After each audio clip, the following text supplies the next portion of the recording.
Star Wars Jedi Survivor is shaping up to be one of 2023's biggest games, and possibly one of the best Star Wars games in some time. This sequel to Fallen Order is looking bigger and better in nearly every way, including the addition of rideable mounts. Now so far, we've only actually seen one in Survivor, a yet unnamed bird-like creature, but we expect there to be many more. So, we decided to make a wish list of the 10 alien animals from a galaxy far, far away that could appear as rideable mounts in EA's upcoming Star Wars adventure. Blurgs have been around in Star Wars since the 1980s made-for-TV movie Ewoks: The Battle for Endor. That movie also included a magic force witch named Sharl. The 80s were a weird time. Ask your parents. Anyway, none of that is canon anymore. But luckily, the Blurgs have appeared in episodes of The Clone Wars and Mandalorian, which are canon, so these ugly little rotund beasties can totally appear as mounts in Jedi Survivor. Eopi are better known as the aliens responsible for the crap Jar Jar stepped in during the events of The Phantom Menace. The early aughts were a weird time. Ask your parents. These camel-like critters were last seen in the Obi-Wan Kenobi limited series that was on Disney+, and would be perfect for any desert planets that might appear in Survivor. And let's be real, this is Star Wars. There will be a desert planet. It's the law. Tauntauns first appeared in the classic Star Wars: The Empire Strikes Back.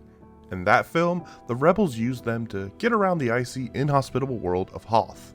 Also, Han sticks Luke in one to keep him warm during the night. I already said the 80s were weird. While I don't think you'll get to recreate that famous scene, I do think Respawn might include these furry reptilian mounts if there's a snow planet in Star Wars Jedi Survivor. As for how they arrived on this non-Hoth snow planet, I don't know.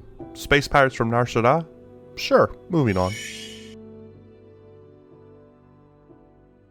Kadu are the creatures that Gungans ride around in The Phantom Menace. Yes, this means Jar Jar rode a Kadu, but please don't hold it against these cool looking lizard mounts, and don't bring up Jar Jar around them. It's a sore subject. Remember those ram-like alien creatures from the original game, Fallen Order? Yeah, those annoying bastards. Well, I think it's time they make up for all those ramming shenanigans. While Phylak aren't the biggest creatures in the galaxy, Respawn could easily come up with some bigger, older variant and let Cal ride around on that. Even better, let us use this new one to ram the smaller Phylak off cliffs. Revenge may not be the Jedi way, but I ain't a Jedi, so get ready to get rammed, you weird space goats. Warning, I'm about to reference something from The Last Jedi, so prepare for the comments below this video to become horrible. The sacred Jedi texts! Ooh. With that out of the way, so yeah, Fathier, those tall, weird horse dog things from The Last Jedi, those would be a great inclusion in Survivor. As we saw in the film, they are very fast and strong. It would be sweet if they could be used to smash open walls to new areas of maps, like punching your fist through the whole lousy, beautiful planet. If the internet has taught me one thing, it's that all fandoms are filled with angry fans ready to harass anyone over the smallest difference in opinion. But if the internet has taught me one more thing, it's that people really love cats. So, seems smart to me to include a rideable kitty in Survivor, and the Nexu, first seen in Attack of the Clones, are the perfect choice for a rideable mount that will be fast, cool, and adorable. You'll probably want to pet this cat, but don't, because Nexu are terribly dangerous and can easily kill you. Space wolves are cool.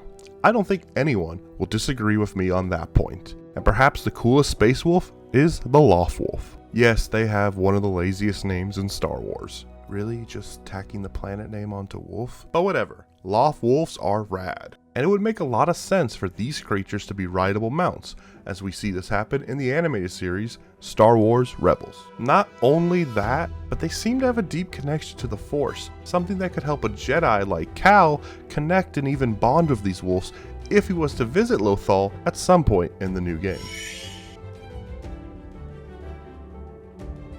Hey, remember that weird, awesome space lizard Obi-Wan Kenobi rode around on back in Star Wars Episode 3 Revenge of the Sith? Well, I don't care if you do, because I certainly won't forget the first appearance of a Varactyl. A screaming space dragon mount that skitters around like an oversized iguana seems like something that would be awesome to include in the upcoming game. However, it also seems like it might be a pain in the ass to implement, what with all those moving legs and its large size.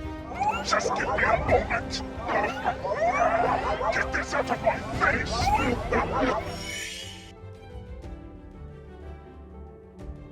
Look, the Boba Fett show wasn't great, but it did give us our first televised appearance of a person riding a Rancor, and I'll never be mad about that. Rancor are large, reptilian-like monsters that we first saw way back in Return of the Jedi. Since then, they've popped up from time to time in various Star Wars adventures, including the barely remembered Star Wars Demolition. There, a man actually rides a Rancor, just like Boba Fett, but does so to compete in a Twisted Metal knockoff. So, why not bring back this idea and have Cal ride around on a big ol' Rancor at some point in Survivor? I mean, who needs the Force or a lightsaber when you have a Rancor mount that can chow down on entire squads of droids and troopers in seconds? Actually, someone just make that game. Forget all this stupid Jedi stuff. Those are all the creatures we think would be a perfect fit as rideable mounts in Star Wars Jedi Survivor. Of course, this is Star Wars, so there's a whole galaxy's worth of additional aliens you could include on a wish list like this. If you have a favorite beast that we didn't mention here that you think Cal would love to cruise around on in the game, let us know in the comments below. But really, I already know you're probably writing some very angry comment about how bad The Last Jedi was, and to you I say this: you won't win fighting what you hate. Instead, try saving what you love.